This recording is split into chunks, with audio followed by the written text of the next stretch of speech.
Start कर रहे हैं। बेटा यस देखो, मैम। वो कह रहे कि आर्किटेक्ट क्या होते हैं। पहले के लोग, बेटा देखो, आपने हड़प्पा और उसका बना था कि हम बड़े बड़े मंदिर बनवा देते थे।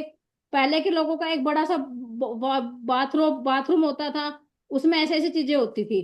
तो वो कह रहे हैं कि पहले इंग्लिश वाले बच्चे सुनेंगे, इंडो इंडो इस्लामिक आर्किटेक्ट कैसा था, इंडो इस्लामिक आर्किटेक्ट कैसा था। सुनो, एक मिनट रुको बेटा।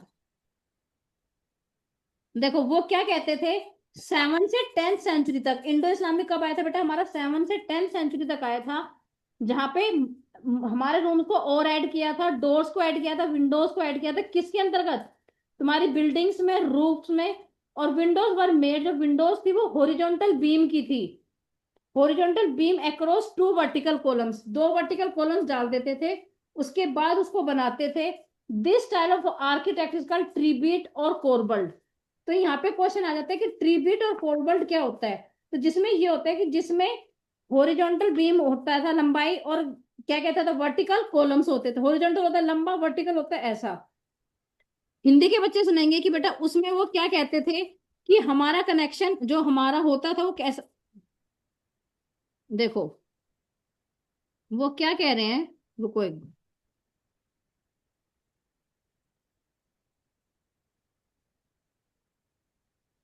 देखो, हमारा इंडो इस्लामिक शैली आई थी हमारी 7 से लेकर 10 सेंचुरी तक, जिसमें 6 दरवाजे और खिड़कियों में 2 खंभों के आर पार एक अनुप्रस्थ सतित रखकर बनाए जाते थे। क्या बनाते, 2 खंभों के आर पार एक इस तरह आर पार बना देते थे, अनुपस्थित स्तर रखकर, जिसको हम अनुप्रस्थ टोडा निर्माण कहलाती थी। तो एग्जामिनर ये पूछता है कि अनुप्रस्थ टोडा निर्माण। मैम आपकी वॉइस कट रही है। बेटा एक मिनट, अब अभी तो नहीं कट रही ना। अब अब बेटा नेट बिल्कुल पास रख दिया है। वो कहते थे कि अब कट रही है क्या बेटा। Yes everyone.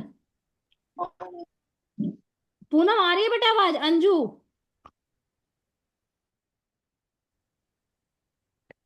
यस बेटा देखो,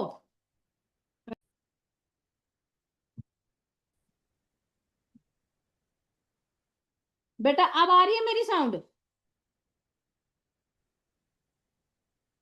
यस एवरीवन।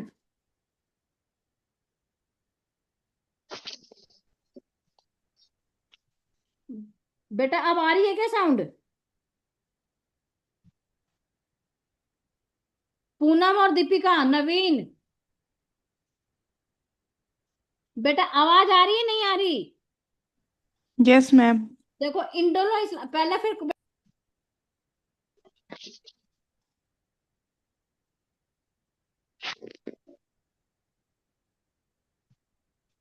पता ही नहीं बेटा, आजकल इस नेट में हो ही क्या रहा है।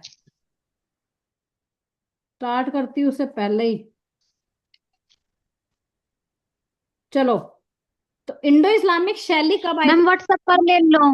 10 सेंचुरी तक आई थी। क्या कह रही है बेटा। व्हाट्सएप पर सही आ जाती है। हाँ बेटा, सिर्फ सुनते चले जाओ, मैं रिकॉर्डिंग रिकॉर्ड कर रही हूँ बेटा। देखो जो हमारी इंडो इस्लामिक अभी तो आ रही है मैम। 7 से 10 सेंचुरी तक आई थी बेटा। Okay ma'am. ओके। उसके बाद क्या आया था कि आपके फिर हमारी 18वीं से 13वीं इसमें हमारे जो दीवारें यस मैम। बनाते थे हॉरिजॉन्टल और वर्टिकल कॉलम्स में बनाते थे, जिसको टेरिब्रेट और कोरबल्ट कहते हैं। हिंदी में कहते हैं अनुप्रस्थ टोडा निर्माण। उसके बाद आता है तुम्हारा 18 से लेकर 13 सेंचुरी तक, जो आपका जो टोडा निर्माण था, उसके बीच में मंदिरों, मस्जिदों तथा कुओं से जुड़े भवनों का निर्माण का भी प्रयोग किया था। तो ये आ जाएगा कि कौन सी 7 से 10 सेंचुरी तक तो खाली बेटा हॉरिजॉन्टल और वर्टिकल बनाई थी। फिर जो उसके बाद जो तुमने निर्माण दे दिया था नाम का, वास्तुकला का, अनुप्रस्थ टोडा निर्माण या ट्रीब्रेट और कोरबल्ट का नाम दे दिया था, तो उसके अंतर्गत फिर कुछ चेंजेस किए गए थे 8 से लेकर 13 सेंचुरी तक, जिसमें उस स्टाइल को किस में यूज करते थे, टेम्पल्स में, मॉस्कियोज में और टॉम्स बनवाने के लिए। फिर दिल्ली का सुल्तान आया था। द दिल्ली सल्तनत greatest contribution was the introduction of Islamic. सबसे बड़ा कंट्रीब्यूशन किसका था, दिल्ली के सल्तनत का था। दिल्ली सल्तनत के तहत मुस्लिम स्थापत्य कला की प्रमुख विशेषता थी। ठीक है, तो क्वेश्चन आ जाता है कि इंडो इस्लामिक शैली में सबसे बड़ा योगदान किसका था, दिल्ली सल्तनत का था। Including true domes. वो क्योंकि क्या बनाते थे, मकबरे ही बनाते थे। यस या नो? क्योंकि पहले बेटा हमारे राज किसका राज था, इंडो इस्लामिक इस्लाम का राज था। तो वो क्या बनाएंगे, ज्यादा से ज्यादा मकबरे ही बनाते थे। और इस प्रकार की मतलब मॉस्क्यूज बनाते थे ज्यादा से ज्यादा। ठीक है, इस प्रकार की रचनाएं इस्लाम के लिए ही होती थी। और this architect form was called arcuate. ठीक है, कुतुब मीनार ये कहते हैं, दिल्ली सल्तनत के नाम जो उनके होते थे उनको क्या कहते थे। कुतुब मीनार 5 मंजिला इमारत है या नहीं है? यस या नो एवरीवन? कुतुब मीनार की कितनी मंजिल इमारत है अपनी बेटा, कुतुब मीनार की? 5 मंजिल है। 5। ठीक है। और कुवैत उ यस इस्लाम की मैम। सदी से पता चलता है कि अल्लाह ने यस मैम। अलाउद्दीन के शासक को इसलिए बनाया था। फिर एक और तुम्हारी मस्जिद है बेटा, दिल्ली में ही है, जिसका नाम है the first floor of Qutub Minar was constructed by Qutubuddin Aibak. ये हमने उससे पिछली बार भी पढ़ा था कि हमारा कुतुब मीनार किसने बनाया था। मैंने कहा था बेटा इसको ऐसे याद करो, कू से कुतुब मीनार, कू से कुतुबुद्दीन ऐबक। शाहजहां ने 2 चीजें बनवाई थी, लाल किला और ताजमहल। कुतुबुद्दीन ऐबक ने। ठीक है। उसके बाद कुतुबुद्दीन। आपका आता है, फिर है Mughal architect. Taj Mahal. Indo Islamic में ये याद करना है 7 से 10th सेंचुरी तक आया था, जिसमें हॉरिजॉन्टल और वर्टिकल वॉल्स बनाई गई थी। उसके बाद हमारा 8 से 13th सेंचुरी तक उन्हीं वॉल्स के अंतर्गत हमारे क्या बनाए गए थे, टेम्पल, मॉस्किटो और ये। और इसमें हमारे ज्यादा से ज्यादा मुस्लिमों ने क्या बनाई थी, टोम्स बनाए थे और ज्यादा से ज्यादा मॉस्क्यूज बनाए थे। ठीक है। ये थी, किसने, कुतुबुद्दीन ऐबक ने बनाई थी। Mohammad Tughlaq, Firoz Shah and Tughlaq and Ibrahim Lodi. और रिपेयर किसने कराया था, बनाई उसने थी बेटा, पर it was repair by Alauddin Khalji, Mohammad Tughlaq, Firoz Shah Tughlaq and Ibrahim Lodi. ये तुम्हारी हिंदी में भी है कि बनाई उसने थी, पर इसमें रिपेयर का काम किसने किया था कुतुब मीनार में। दोबारा से रिपीट कर रही हूँ, अलाउद्दीन खालजी ने किया था, मोहम्मद तुगलक ने किया था, फिरोज शाह तुगलक ने किया था, इब्राहिम लोदी ने किया था। ओके। और फिर कुवैत इन इस्लाम मॉस्क दोबारा बनाई गई थी। उसके बाद आता है आपको मुगल मुगल आर्किटेक्ट। मुगल आर्किटेक्ट के अंतर्गत क्या क्या था, जो वो बहुत ज्यादा मुगलों के अधीन अवस्था की विशेष प्रकृति की, बहुत ज्यादा इस कला में मुस्लिम, फारसी, तुर्की, किस चीज का था, पहले वाले में कुछ भी नहीं था, इसमें किस किस का था, देखो बेटा, मुस्लिम, फारसी, तुर्की एवं भारतीय सब चीजों का मिश्रण था। तो आ जाता है सब चीजों का मिश्रण किस में था, इंडो इस्लामिक में था या मुगल में था? तो सब चीजों का मिश्रण बेटा आपका किस में था, मुगल के अंतर्गत था। ठीक है। Mughal buildings have a uniform pattern of structure and character. उनकी एक विशेषता थी कि उनके बड़े बड़े क्या होते थे, इंक्लूड लार्ज बुलडोम्स, उनके बड़े बड़े विशाल गुम्बद एवं मीनारें थी। ठीक है। और उन्होंने सारी चीजों को किससे बनाया था बेटा, पहले के देखो, पहले के जो मंदिर वगैरह बना होते थे, अंदर दीवारों पे वो सीनरीज बनाते थे, दीवारों पे हर चीज गाड़ते थे। देखा है ना, पहले के जो बिल्कुल दीवारों पे कारीगरी करते थे बेटा सारे। However, all Mughal rules were interested in architecture. सारे किसमें, जो भी मुगल एम्परर थे, वैसे भी सभी मुगल बादशाह आर्किटेक्ट में ही रुचि रखते थे, परंतु विशेष रूप से शाहजहां। कौन था मुगल एम्पायर में मेन, शाहजहां था, जो कला और उसमें रुचि लेता ही था। वैसे ऐसा कौन सा राजा था जिसने अपनी रानी की याद में महल बनवाया था, कौन था, शाहजहां था। यस या नो एवरीवन? उसके बाद उसने बेटा सारे कारीगरों के हाथ काट दिए थे, ये बात सच है। उसने सारे की, ताकि कोई चीज दोबारा मेरी से चीज एज इट इज ना बनाई जाए। Yes, ma'am. जितने कारीगर थे उसने सबके हाथ काट दिए थे बेटा। ठीक है। मुगल बादशाह में जो एक शाहजहां ही ऐसा था जिसने अपनी उसमें आर्किटेक्ट में रुचि दिखाई थी। और फिर आता है इन, देखो कल हमने पढ़ा था अपनी आत्मकथा बाबर ने लिखी थी, बाबरनामा। यस या नहीं? तो अपनी आत्मकथा बाबरनामा में बाबर ने औपचारिक बागों की योजना एवं उसके बनाने की रुचि का भी वर्णन किया है। यस ठीक है। मैम। ये पहले जो बगीचे होते थे, गार्डन होते थे, ये बाग या तो पहले दीवार से घिरे होते थे, अथवा जो आपकी नहरें होती थी उससे घिरे होते थे। ठीक है। बाबर ने कौन सी बुक लिखी थी? बाबरनामा, जिसमें उसने अपनी आत्मकथा के बारे में लिखा था। उसमें फॉर्मल गार्डन्स होते थे, रेक्टेंगुलर वॉल दीवारों के आसपास होते थे, और दीज गार्डन्स आर कॉल्ड चार बाग। देखो लिखा हुआ है, ये बाग पहले तो दीवार से घिरे होते थे तथा कृत्रिम नहरों द्वारा चार भागों में विभाजित होते थे। कितने भागों में विभाजित होते थे? चार भागों में। चार बाग बनाने की परंपरा अकबर, ये आता है चार बाग। चार बाग बनाने की परंपरा कहां से स्टार्ट हुई थी? क्वेश्चन ये आ जाएगा कि जो चार बाग था वो कहां से स्टार्ट हुआ था। इंग्लिश हिंदी दोनों में सेम है। अकबर से स्टार्ट हुआ था। कहां से स्टार्ट हुआ था बेटा? अकबर से स्टार्ट। अकबर के समय। उसने उसके बाद हुमायूं ने और बीरबल ने किया था। और हमारे कुछ सुंदर बागों के उदाहरण हैं। काबुल का चार अकबर बाग, का। बाबर। देखो लिखा हुआ है, जो काबुल का चार बाग है वो किसका है? बाबर का है। द चार बाग इन हुमायूं टॉम, जो हुमायूं का है वो कहाँ पे है? दिल्ली में है। ओके। बाबर का। और जो टेरेस चार बाग है वो शालीमार गार्डन, यहाँ बेटा शालीमार गार्डन आपका कहाँ पे है? कश्मीर में है। और रिवर फ्रंट गार्डन आपका लाल महल बारी में है। रिवर फ्रंट गार्डन कहाँ पे है? लाल उसमें है। ओके। तो देखो इसको फिर से बता रही हूँ, चार बाग होते थे। सबसे पहले आपका किसने बनाया था? अकबर ने बनाया था। काबुल का चार बाग बाबर ने बनाया था। हुमायूं का मकबरा स्थित भी उसने उसने बनाया था। कश्मीर में आपका शालीमार बाग है, और चार बाग लाल बारी बाग में स्थित है। तो ये वाली लाइन बेटा तुम्हारी बहुत इंपॉर्टेंट है। फिर आता है सम ब्यूटीफुल चार बाग हो गए। उसके बाद आता था centre towering dome and the tall gateway. Humayun के मकबरे में सबसे पहली बार दिखने वाला केंद्रीय मुकद, हुमायूं के मकबरे में जो सबसे ऊंची मुकद थी, जो सबसे ऊंची है, उसका ऊंचा प्रवेश द्वार मुगल एम्पायर के थ्रू आया था। देखो the central towering dome of tall gate.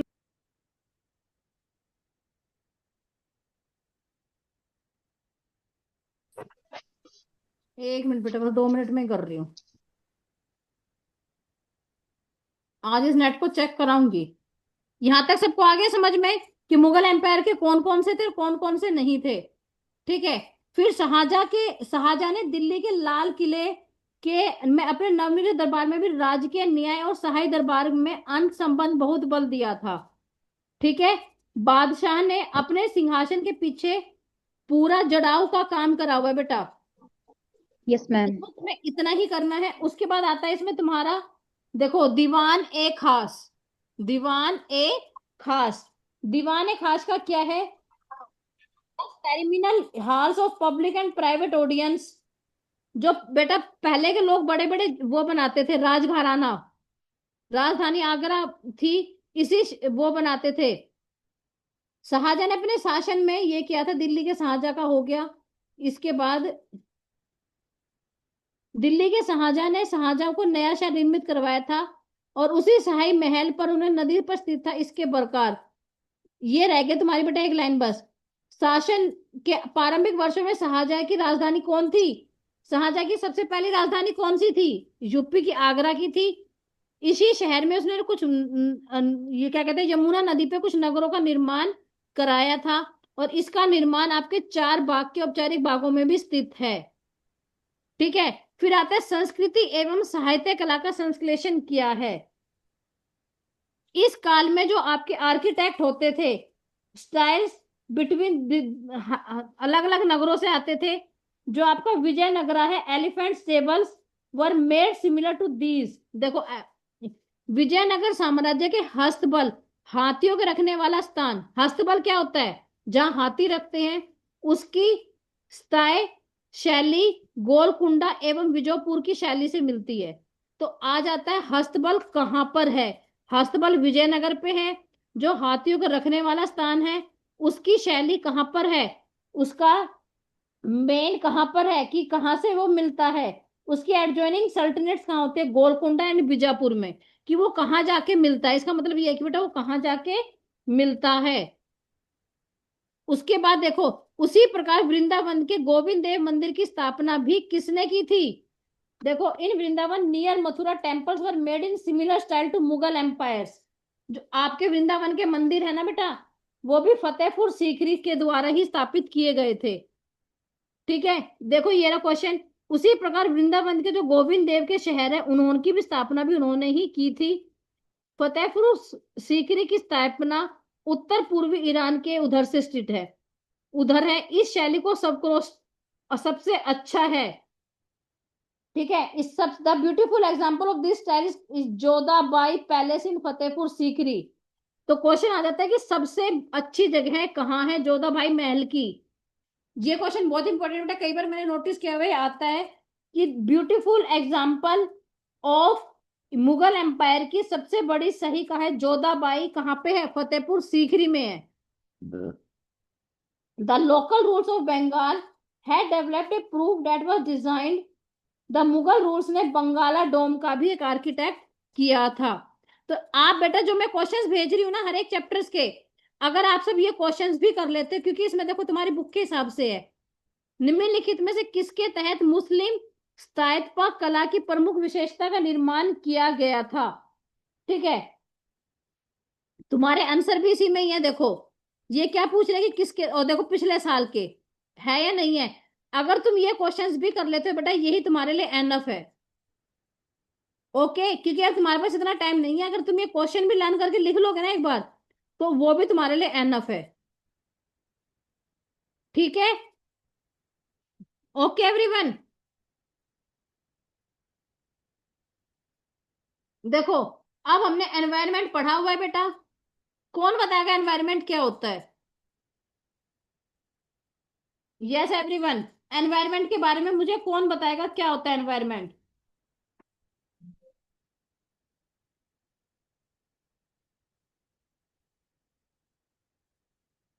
Yes, Deepika. Deepika, natural and human environment बेटा क्या होता है, कौन बताएगा? मैम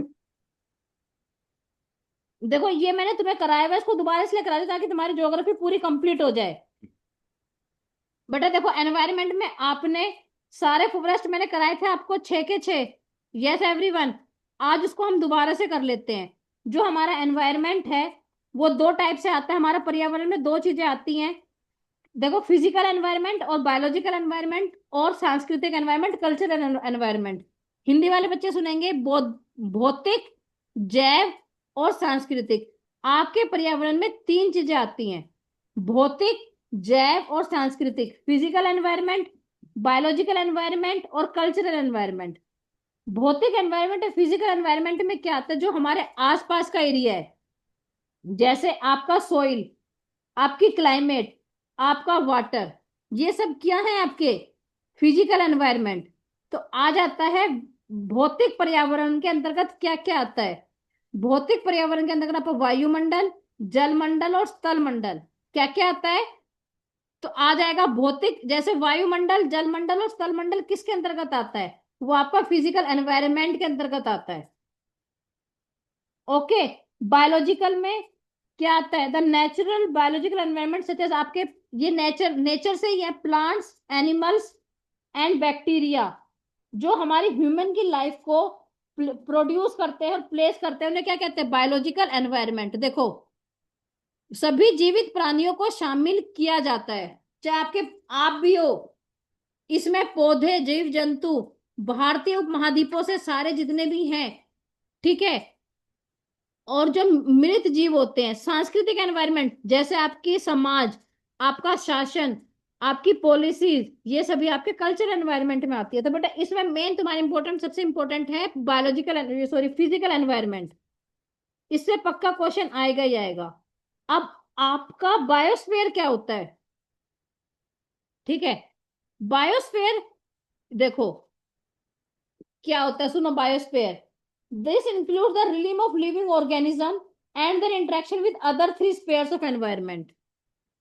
बायोस्फीयर क्या है, आप कहाँ रह रहे हो, एटमॉस्फेयर में रह रहे हो सारे। जीव मंडल स्थल, जल तथा हवा के बीच का एक सीमित भाग है।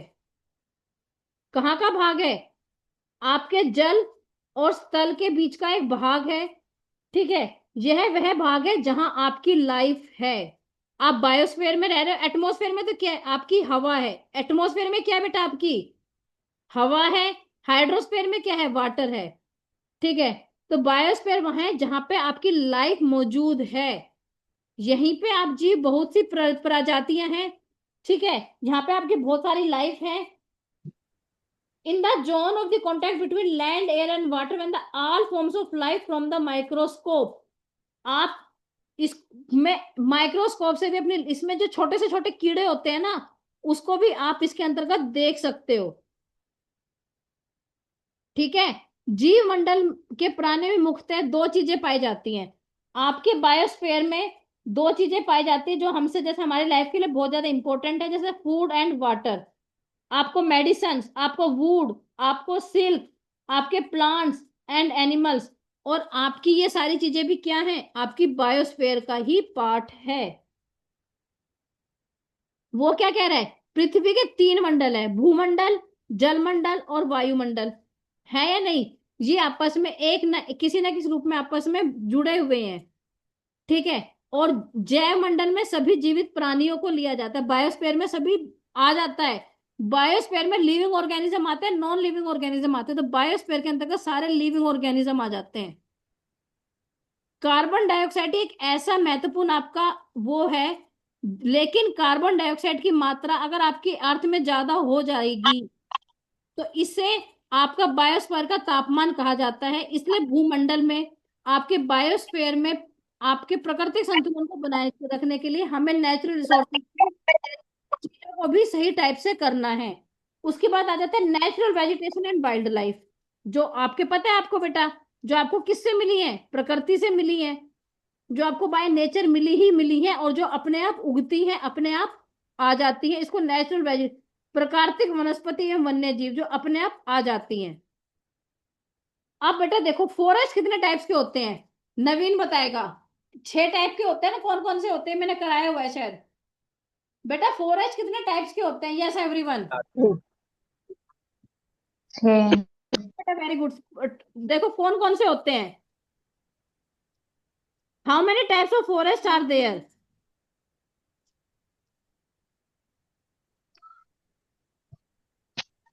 6 होते हैं। सभी बच्चे सुनेंगे बेटा, ये क्वेश्चन बहुत इंपॉर्टेंट है कि हमारे 6 टाइप के फॉरेस्ट होते हैं। ट्रॉपिकल एवरग्रीन जो सदाबहार हरे रहते हैं, उष्णीय कटाबन सदाबहार वन, यस या नो। उष्णीय यस कटाबन मैम। को पृथ्वी का फेफड़ा भी कहा जाता है, देखो इसमें लिखा हुआ है, जैसे रोजवुड, इबोनी। बेटा ये फॉरेस्ट वाला क्वेश्चन पक्का कर लेना, 6 के 6, ये आपके पेपर में पक्का आएगा। लास्ट ईयर के क्वेश्चन में आ रखा था क्या। हाँ ये नहीं किया मैम। बेटा, इस बार नहीं आएगा तो अगली बार आ जाएगा, पर ये क्वेश्चन आएगा पक्का, ये 100% श्योर हूं मैं। हाँ जी मैम, आता तो है ही है। इसमें से आता पक्का है बेटा। एसएसटी के देखो एक तो इसमें से आ जाएगा। ठीक है, एक क्या कहते हैं आपका, उसमें से आ जाएगा कैपिटल एंड स्टेट्स में आ जाएगा, कहाँ पे कौन सी चीज ज्यादा उगाई जाती है, जो मैंने मैप्स आपके भेजे थे, एक उसमें से आ जाएगा बेटा। तो ये देखो मैंने हाँ वैसे जी चेक करा रखा है, इसलिए मैंने तुम्हें नोट इसलिए भेजे कि तुम इसको कर सकते हो। 6 के 6 फॉरेस्ट मैंने तुम्हें करा रखे हैं बेटा एवरीवन। देखो ये सारे कितनी बारी देखो, पिछले विगत वर्ष में पूछे गए प्रश्न दे रखे हैं ये, हर साल आ यस रखा है मैम। बेटा। ये देखो 12 12 13 14 15 16 19 यस मैम। 16 17, तो ये 6 के 6 ये वाला चैप्टर बहुत इंपॉर्टेंट है, इसलिए इस चैप्टर को कर लेना। ठीक है, और कल बेटा मैं 1 से 2 बजे क्लास लूंगी, सुबह पॉसिबल नहीं हो पाएगा मुझे, सुबह सुबह कल कहीं जाना हो रहा है। 1 से 2 बजे तक आप सब फ्री हो जाओगे, नहीं हो जाओगे मेरे को ये और बता दो एक बार। हाँ जी मैम, तब तो फ्री हो जाएंगे। 1 से 2 दीपिका। यस मैम ले लेना। और मैं देखो बेटा फिर से रिपीट कर रही हूँ, अंजू आ गई थी उस टाइम।